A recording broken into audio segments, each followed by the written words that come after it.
Hello, friends. I wrote the first version of this poem in 2022.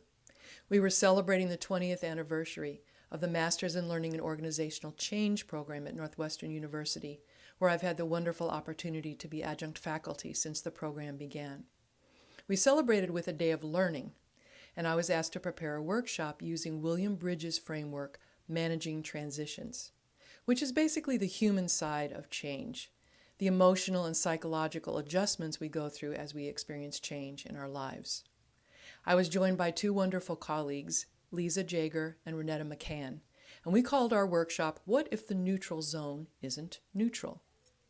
In the Managing Transitions framework, the neutral zone is the period of time when we are still processing what is ending and we are beginning to sense or prepare for what is coming into being, new beginnings. It's a time when we may be feeling grief, we may be feeling relief, we may be feeling nervousness or excitement, and often a sense of disorientation. So we asked in our workshop that the people there use the neutral zone, or this time in between, to reground themselves in their sense of purpose, of what they care to create or contribute, maybe even revisit their own narrative, and certainly to use it as an opportunity to reimagine and perhaps influence what's coming into being.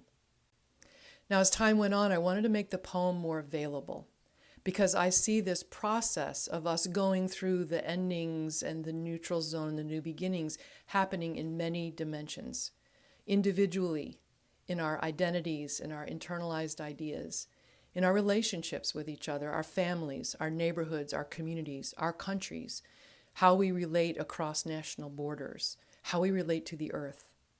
I think many of us are aware that tonight, millions of people will not be able to rest because of a threat of violence or hunger or climate disaster or uncertainty.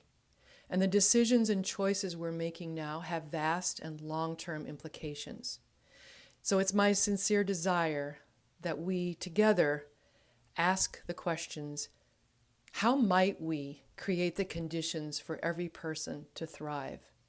How might we reimagine and rebuild our relationship with the earth and with the indigenous peoples who have stewarded it for thousands of years?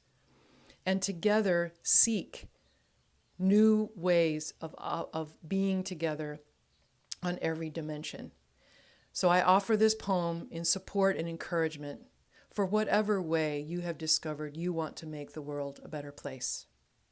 Poem for the in-between.